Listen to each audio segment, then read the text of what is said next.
પાલનપુર શહેરમાં સર્વાઇકલ અને breast cancer પ્રત્યે જાગૃતિ કેળવવાની સાથે મહિલા સશક્તિકરણના ઉદ્દેશ્ય સાથે પ્રથમવાર પિંક પરેડનું આયોજન કરવામાં આવ્યું હતું।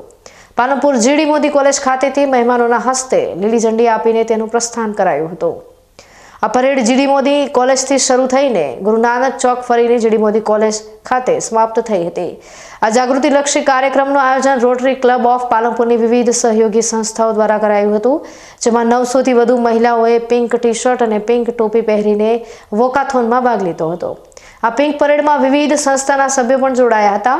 વોકાથોન પૂર્ણ થયા બાદ કોલેજ આગળ કેન્સર જાગૃતિ સેશનનું આયોજન કરાયું હતું, જેમાં જાણીતા તબીબોએ સર્વાઇકલ કેન્સર અને બ્રેસ્ટ કેન્સરના નિદાન અંગે માહિતી આપી ઉપસ્થિત લોકોને જાગૃત કર્યા હતા। આસિસ્ટન્ટ ગવર્નર રોટરી ડિસ્ટ્રિક્ટના ગવર્નર કલ્પેશભાઈ શાહ અને ડિસ્ટ્રિક્ટ ગવર્નર રોટરીના નિગમભાઈ ચૌધરીએ બીકે ન્યૂઝ ચેનલ સાથે વાત કરતા જણાવ્યું હતું કે પાલનપુરમાં સર્વાઇકલ અને બ્રેસ્ટ કેન્સર પ્રત્યે જાગૃતિ ફેલાવવા તેમજ મહિલા સશક્તિકરણના ઉદ્દેશ્ય માટે પિંક પરેડનું આયોજન કરાયું છે।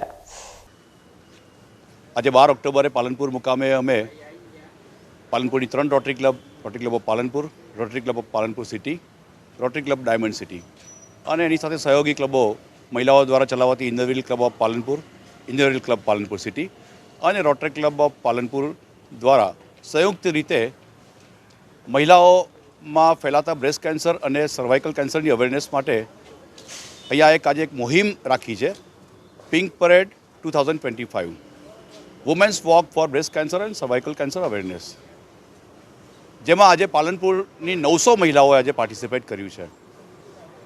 આની પાછળનો ઉદ્દેશ્ય અમારો એ છે કે આખા વિશ્વમાં જ્યાં બ્રેસ્ટ કેન્સર અને સર્વાઇકલ કેન્સરનો વ્યાધિ વકરી રહ્યો છે અને એનું કારણ એ છે કે જાગૃતિનો અભાવ છે, તો આ ઇવેન્ટ દ્વારા અમે મહિલાઓમાં એ જાગૃતિ ફેલાવવા માગીએ છીએ કે જેથી તેઓ સમયે સમયે જ્યારે જરૂર હોય ઉંમરના તબક્કાએ ત્યારે મેમોગ્રાફી કરાવે, સ્પેપમિયર ટેસ્ટ કરાવે અને અર્લી ડિટેક્શનથી જો કોઈને તકલીફ હોય તો એની ટ્રીટમેન્ટ લઈ શકે અને એમાંથી બચાવ થઈ શકે। એવી જ રીતે દીકરીઓમાં એની ઉંમરના તબક્કા પ્રમાણે સર્વાઇકલ કેન્સરની જો વેક્સિન અપાવે તો એમનો પણ આ કેન્સરના એમાંથી બચાવ થઈ શકે છે, કારણ કે એક માત્ર આ પ્રિકોશન ઇઝ બેટર દેન ક્યોરવાળી વાત છે કે જેનાથી કેટલી મોટી ઉપાધિમાંથી આપણે બચી શકીએ। તો આજે અમે બધી જ સંસ્થાઓ પાલનપુરની જે જણાવ્યું અગાઉ એ બધાએ ભેગા થઈને આજે એક આ મેગા ઇવેન્ટનું પ્લાન કર્યું છે અને અમારા રોટેરિયન કમલેશ પટેલ આજે આ ઇવેન્ટના ચેરમેન છે, જેમની લીડરશિપમાં આજે અમે આ ઇવેન્ટનું અમે આયોજન કર્યું છે। છેલ્લા 120 વર્ષથી રોટરી દ્વારા સમગ્ર વિશ્વમાં 200થી વધુ દેશોમાં ખૂબ સુંદર સેવાકીય કામો કરવામાં આવી રહ્યા છે અને પોલિયો નાબૂદી એ રોટરીનું આ વિશ્વને સૌથી મોટી ભેટ છે। એના ઉપર ખૂબ વર્ષો સુધી કામ થયું છે। હવે ભારતમાં જે રીતે કેન્સરનું પ્રમાણ વધી રહ્યું છે એ પ્રમાણે જોતાં અમને આ વખતે એવું વિચાર આવ્યો કે આ બાબતે અવેરનેસની ખૂબ જરૂર છે।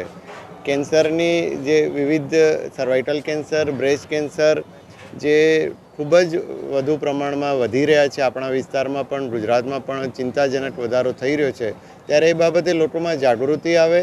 અર્લી ડિટેક્શનથી ઘણા બધા કેન્સર એવા છે કે જે મટાડી શકાય છે। એ ઉદ્દેશને ધ્યાનમાં રાખીને અમે આ વર્ષે રોટરીનું સમગ્ર ફોકસ કેન્સરની અવેરનેસ ફેલાવવા માટેનું રાખ્યું છે, જે અંતર્ગત આજે પર્ટિક્યુલર ઓક્ટોબર મહિનો બ્રેસ્ટ કેન્સર અવેરનેસ મંથ તરીકે સમગ્ર વિશ્વમાં ઉજવાય છે। ત્યારે અમે દરેક ક્લબોને આહ્વાન કરેલું કે દરેક ક્લબ બ્રેસ્ટ કેન્સર અને સર્વાઇકલ કેન્સર આ બંને વિશેની જાગૃતિ ફેલાવવાનું કામ કરે। એ અંતર્ગત આજે મને ખૂબ આનંદ છે કે પાલનપુરની રોટરી ક્લબ્સ દ્વારા જે ઘણા વર્ષોથી અહીંયા કાર્યરત છે એ ક્લબોએ સુંદર બીડું ઝડપ્યું છે અને આજે કેન્સર બાબતેની જે જાગૃતિ માટે આ પિંક પરેડનું આયોજન કર્યું છે એ દ્વારા લોકોમાં જાગૃતિ ફેલાય, બહેનોમાં એ બાબતે જાગૃતિ ફેલાય એ બાબતના ઉદ્દેશથી આ કાર્યક્રમનું આયોજન કર્યું છે।